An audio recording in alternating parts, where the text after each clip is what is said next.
Hi guys, it's Zilla. I'm back again with another video. This time I'm doing my 1 month update for the Huawei Mate 9.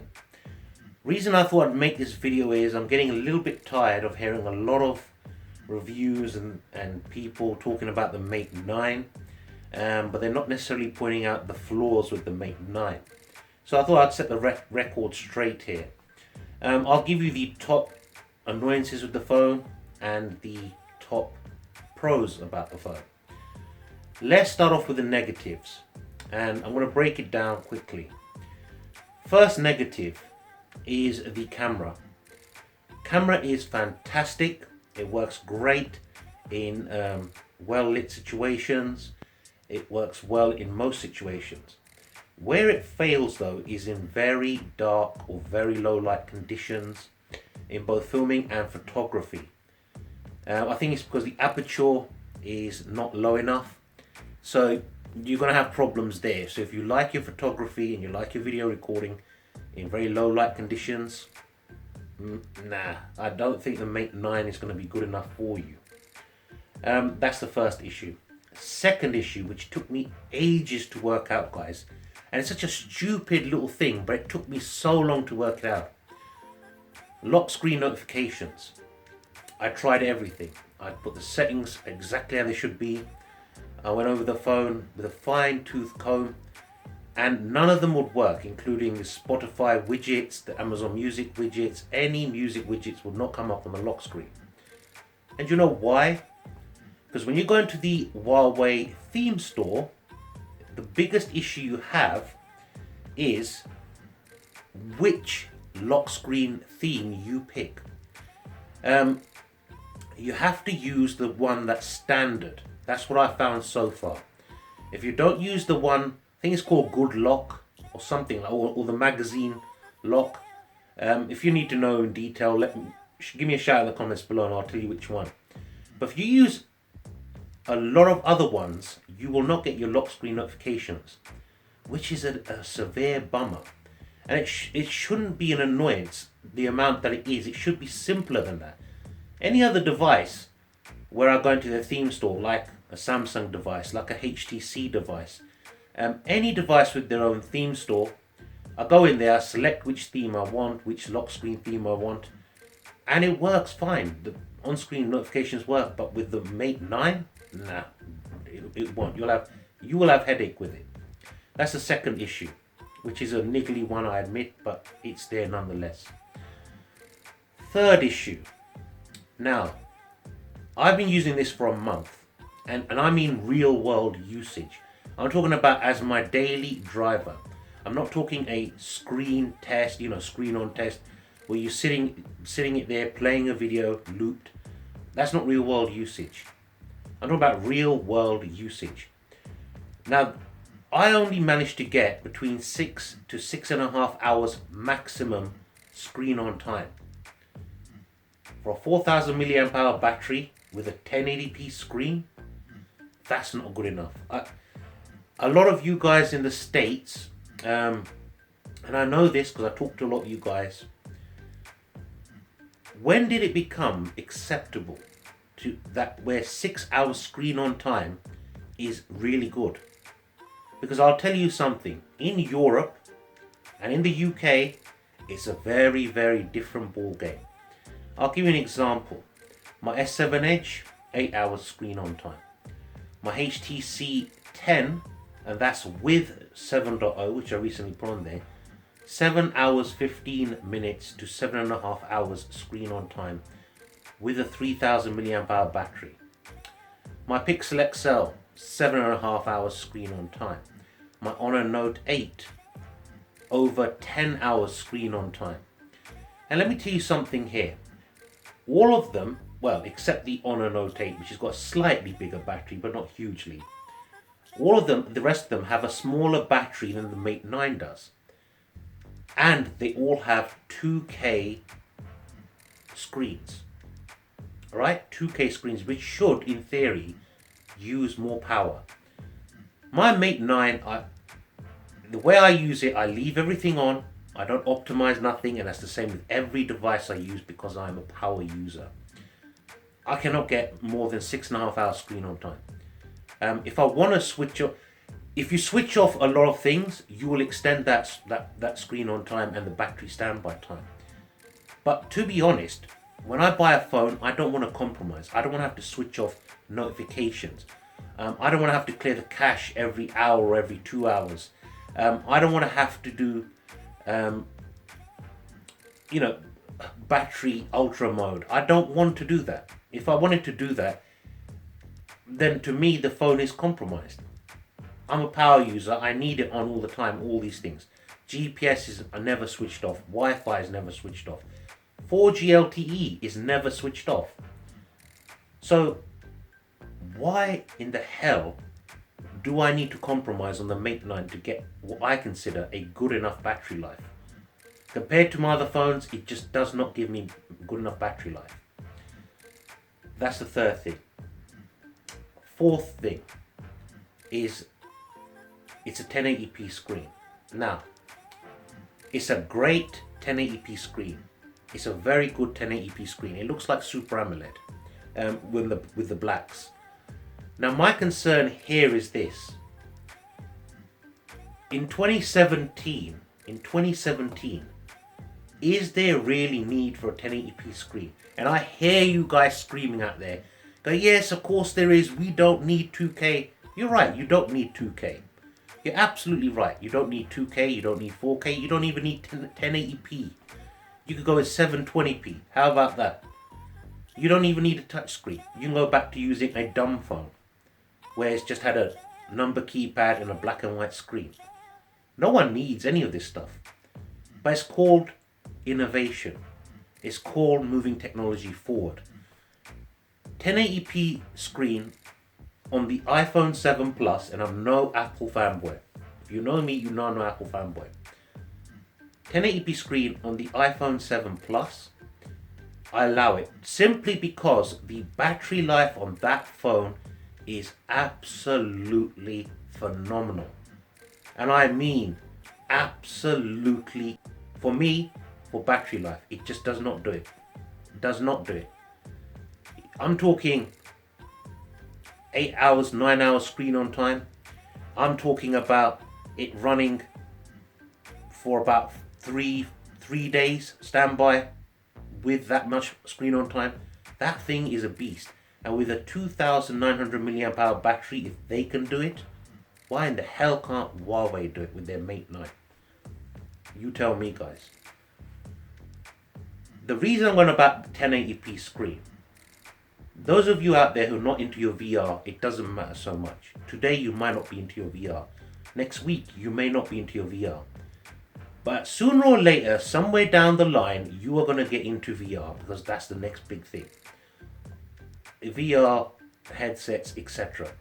Because you're going to see your friends, your family start using them. Using apps like VTime. Using these virtual reality apps. Talking to each other, etc. They do it now. But the more people start doing it, you are going to want to get on board. Because you're not going to want to be left out. And you know what's going to happen? You can't do it with the Mate 9.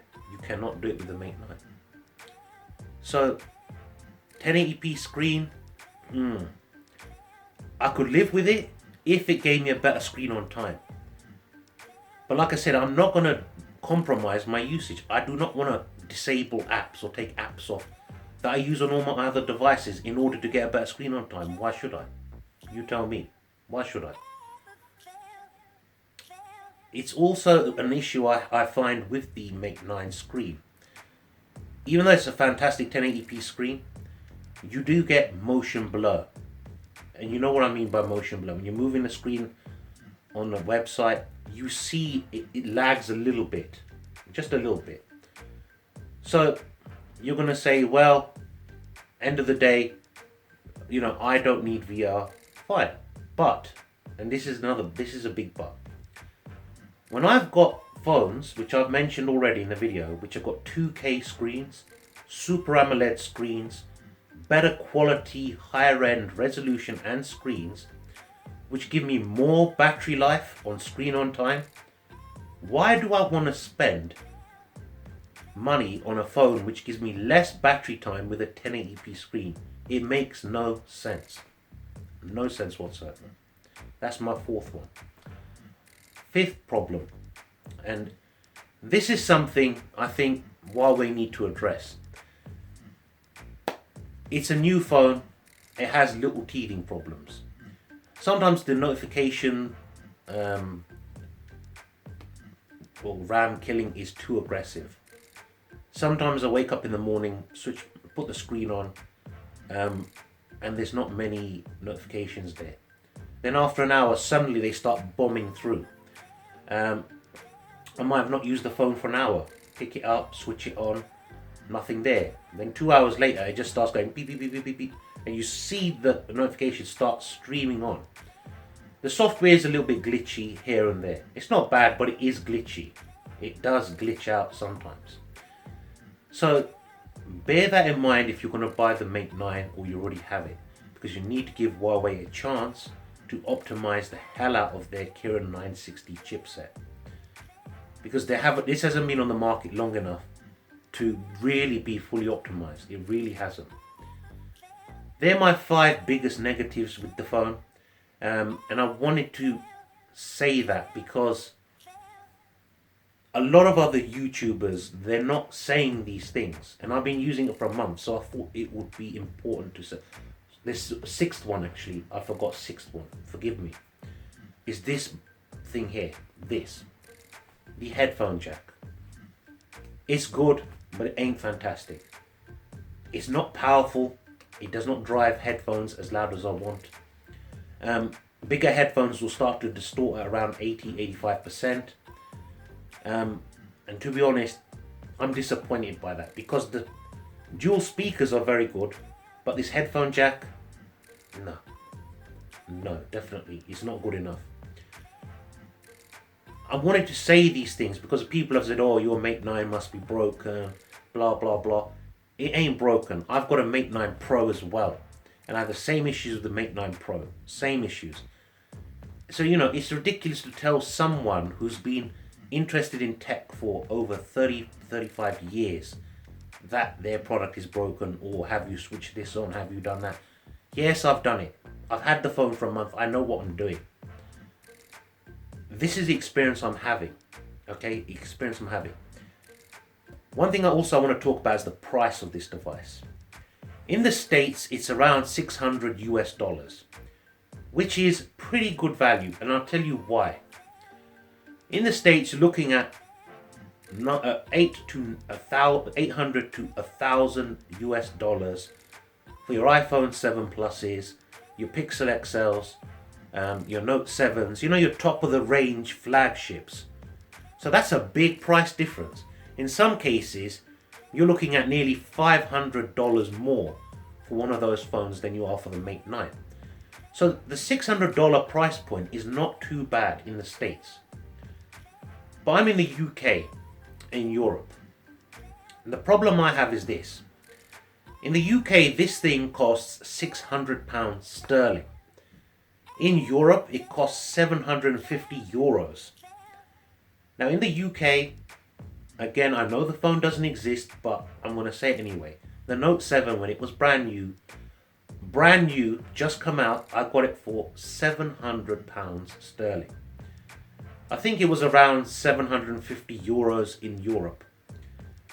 Now, if that was still around, and I want to put it to you like this, if that was still around, would you buy the Mate 9 over the Note 7? Be honest with yourself. For £100 more, you get so much more in a Note 7. The S Pen, waterproofing, wireless charging, better looking phone, 2K screen, Super AMOLED, longer standby time, longer battery screen on time. The list goes on, and you get a better headphone jack than this. Would you really? Is this phone that good in Europe and the UK? If this was around £400 sterling, I would say buy it, take it, get it now. But at the price it is, why are we paying more for the same device in Europe? Why? Is that fair? Hell no, it ain't fair. It's out of order. So it's too expensive in my opinion, especially with the 1080p screen. Especially when you consider flagships like the Note 7 cost just a little bit more. Just a little bit more. They're my gripes. Now the positives. Positives is the size of it, the device. It's a 5.9 inch screen. Even though it's that bigger screen, it's a small device.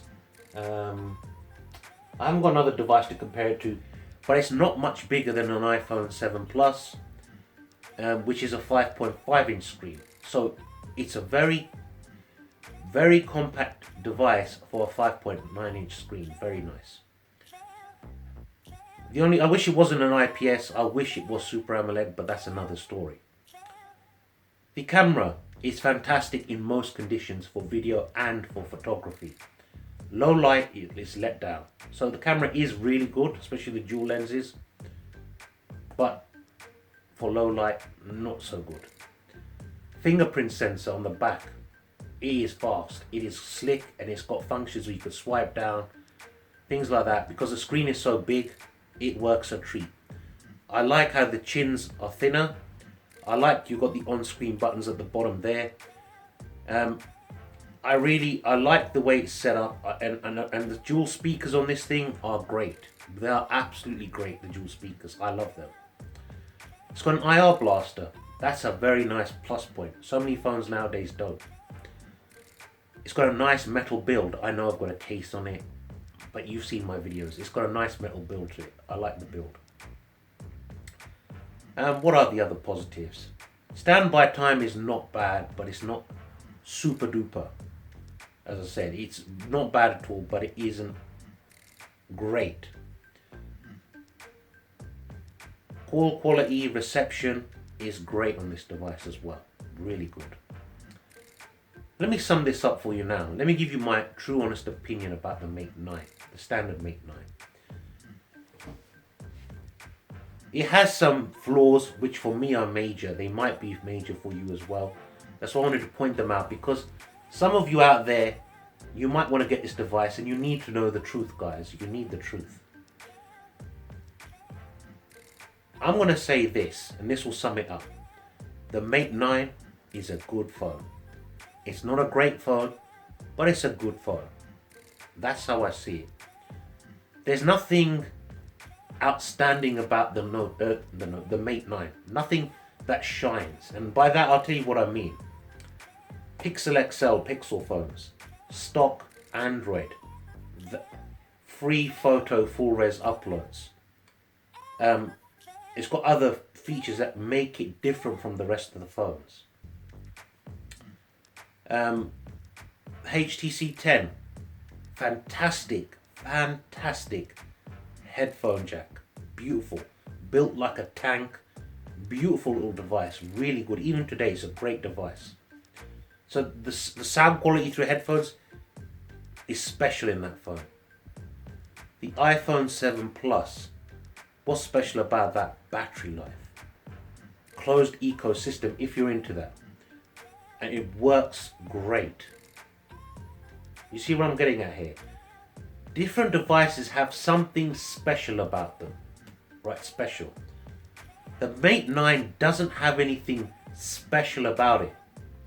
That's why I mean it's good, it's not great. Remember guys, subscribe to my channel, give me a thumbs up, and do me a favor, share this video on all your social media. It helps me out a lot. I don't make money from YouTube. I really don't make any money from YouTube. All these devices I'm buying with my own pockets. Anyway, this is Zilla saying take care. Thank you for watching, and I'll see you all again real soon. Bye for now.